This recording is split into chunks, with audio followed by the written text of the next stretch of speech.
Si vous êtes parmi les gens qui n'écoutent pas leurs épouses, je vous supplie aujourd'hui de me suivre et d'écouter cette vidéo. Il y a un jour, un monsieur, il était encore étudiant, il a rencontré une jeune sœur, ils ont commencé à vivre, il priait beaucoup. Il priait beaucoup. Un jour, dans une séance de prière, ils ont reçu un message par un serviteur de Dieu. Le serviteur de Dieu a dit au mari, tu vas te marier avec cette fille. Dieu va vous bénir. Vous serez des grands hommes dans ce pays. Mais vous allez tellement être élevé. Vous aurez deux chemins dans votre élévation. Le premier chemin, ça sera le chemin d'une seconde gloire. C'est-à-dire vous serez encore élevé davantage. Mais le deuxième chemin, ça sera la chute. Pourquoi? Il va arriver un moment où la richesse, l'aisance matérielle va vous donner la folie. Et vous allez souffrir. Faites attention. Commencez à préparer ce temps de gloire. Soyez vraiment préparés pour que vous ne puissiez pas vous emporter. Le mari s'est regardé, moi, dans ce pays, devenir un grand. Ça va commencer par où? Je ne me connais avec personne. Alors, les concours de circonstances, quand ils ont terminé, il a eu un petit emploi. Quelque part où il travaillait, chez un monsieur qu'il avait appelé, c'était un membre de famille. Il a appelé, il dit non, tu peux venir commencer à travailler dans mon cabinet. En entendant que tu trouves l'emploi, il gagnait 70, 80 dollars par mois. Mais il s'est quand même organisé avec le peu qu'il avait, des petits montants. Il s'est marié, mais ils ont commencé par un studio. Donc la vie, ils ont commencé par une vie d'un studio. Ils louaient un petit studio quelque part. C'est ainsi qu'ils ont commencé leur vie. Oh, c'est pas grave. Quand ils ont commencé leur vie, la vie a continué, la vie a commencé. Et bon, écoutez, un jour, le monsieur qu'il avait appelé dans son cabinet a reçu une fonction dans le gouvernement. Il est devenu ministre. Et il lui a dit, tu seras mon directeur de cabinet. Moi, oui, c'est toi qui seras mon directeur de cabinet. Ah, donc, directeur de cabinet.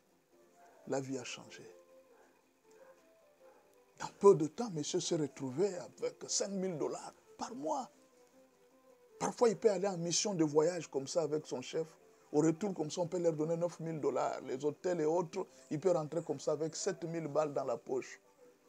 Monsieur a commencé à avoir des avantages, des missions, des commissions et tout ça. Et puis, il s'est payé une parcelle, il s'est payé des parcelles, il s'est payé quand même des maisons, il s'est payé des voitures, il s'est payé. Au lieu de se souvenir du message qu'on lui avait donné, il dit, faites attention, quand vous serez dans la gloire, il y aura deux chemins. Un chemin de gloire et un chemin de chute. La chute viendra quand vous ferez la folie avec l'argent que vous aurez. Monsieur a oublié le message.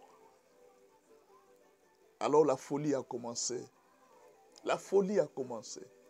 Monsieur a commencé d'abord par des femmes. Il a commencé à côtoyer un certain milieu.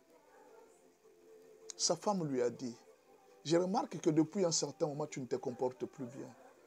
Rappelle-toi de ce que Dieu nous avait dit. N'oublie pas le message que Dieu nous avait donné. Monsieur a dit, écoute, vous pensez que nous nous rencontrons avec vos pasteurs dans tous les coins là? Les pasteurs font aussi les mêmes bêtises.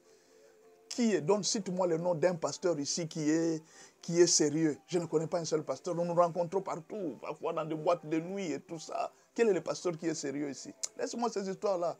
Moi, je ne crois même pas que ces messages-là, c'est la grâce de Dieu. C'est le mon effort. J'ai été connu. C'est mon frère qui m'a engagé. Où est la grâce de Dieu là-bas? Vous croyez à n'importe quoi. Alors, la femme a insisté et dit, chérie, la vie est dure. Fais attention avec cette vie. Il n'a pas écouté. Je ferme la parenthèse. Abraham n'avait pas d'enfant. Le patriarche Abraham n'avait pas d'enfant. Sa femme lui a dit, va accoucher avec ma bonne, tu vas lui faire un enfant. Moi, je ne veux pas rester comme ça sans enfant. Après, c'était la coutume. Si tu es une femme et que tu n'as pas d'enfant, tu peux autoriser à ton mari de coucher avec son esclave. Parce que dans le principe d'esclavage, tout ce que l'esclave a dans la maison de son maître appartient à son maître. L'esclave n'a rien dans la maison de son maître.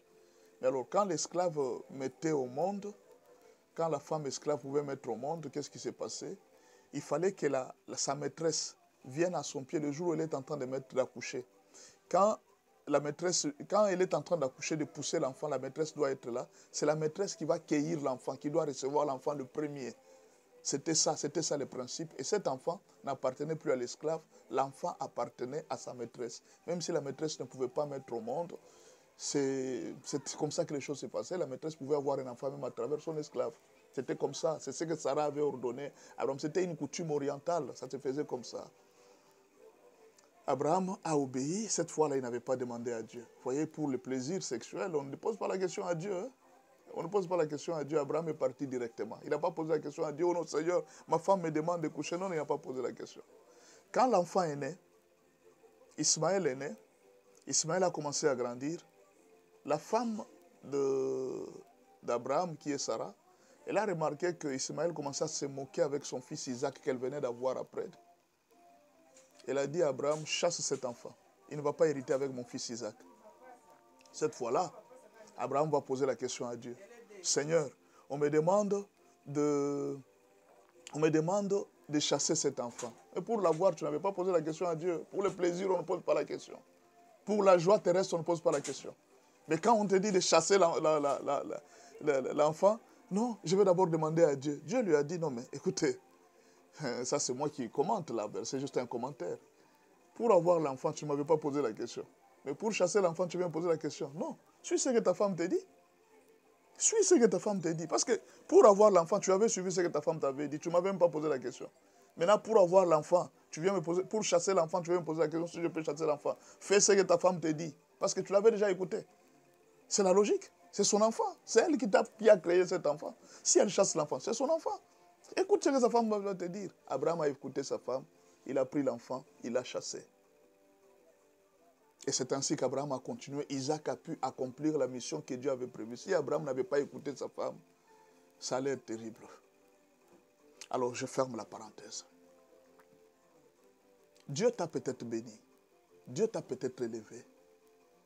Tu n'écoutes pas ta femme. Alors monsieur a commencé la folie. Il a oublié les messages qu'on lui avait donnés. Un jour, il y a un contrôle qui s'est passé au cabinet. Monsieur a commencé à voler l'argent sans même informer au ministre. Vous savez ce qui s'est passé? Les ministres, quand le contrôle est arrivé, les ministres a perdu son poste et monsieur est parti. C'est lui qui t'a aidé dans la vie. Il perd son poste à cause de toi parce que son directeur de cabinet avait fait des magouilles avec un certain groupe pour la création d'une entreprise. Ils avaient mangé l'argent et les ministres n'étaient pas informés. Les ministres avaient signé aveuglément, faisant confiance à son neveu qui était là. Et quand le ministre est venu découvrir, il dit, pourquoi tu m'avais fait signer ces documents alors sans m'informer de ce qui s'est passé? Vous savez, parfois les ministres, la confiance peut pousser à un ministre. C'est pourquoi je demande au ministre, ne signez pas un document sans l'avoir lu, parce que vous avez confiance au directeur de cabinet, parce que vous avez confiance à une secrétaire. Faites attention. Avant de signer un document, il faut lire complètement. Alors les ministres signaient parfois certains documents sans lire, parce qu'il avait confiance à la compétence de son neveu. Quand le ministre a découvert, il dit, pourquoi tu m'as fait ça, mon fils? C'est moi qui t'ai donné ce poste. Je t'ai aidé. Est-ce que vraiment tu peux faire ça? Est-ce que tu ne gagnes pas l'argent? Est-ce que tu n'as pas l'argent? Tout ce que tu cherchais, est-ce que je ne te donnais pas? Pourquoi tu m'as amené jusqu'à ce niveau ici? Le ministre a été arrêté. Le jeune homme a été arrêté. Ils ont perdu le travail ce jour-là. Alors après quelques temps d'enquête, on a trouvé que le ministre était innocent. En fait, bien sûr, c'est lui qui avait signé, mais il y avait quelqu'un qui avait mangé l'argent. On a libéré le ministre et lui est resté en prison. Il est resté en prison. Sa femme l'a regardé dans les yeux. Elle dit, chérie, je t'avais dit. Est-ce que tu te souviens de la prophétie? Il y aura deux chemins. Un chemin d'une seconde gloire, un chemin de la chute. À cause, vous aurez la chute quand vous aurez fait la folie. Je vais te demander quelque chose, mon frère. Aie le temps d'écouter ta femme. Beaucoup de gens souffrent aujourd'hui parce qu'ils n'ont jamais écouté leur femme. Il y a des choses que tu ne dois pas faire si ta femme te dit non, ne pars pas. Si ta femme t'interdit, ne fais pas, ne fais pas. Écoute ta femme. Écoute celle qui est à côté de toi. Bien sûr, que toutes les femmes ne donnent pas toujours de bons conseils. C'est question d'avoir le discernement. Mais la majorité des cas, la femme a plus pitié de toi que toutes les autres femmes qui sont dehors. Parce que la femme sait que c'est ici où se trouve mon avenir. Elle a intérêt de te protéger, de te garder. Si la femme t'interdit avec certains groupes d'amis, écoute ta femme, mon frère. Ne sois pas comme un enfant qui commence à tirer des leçons après des années.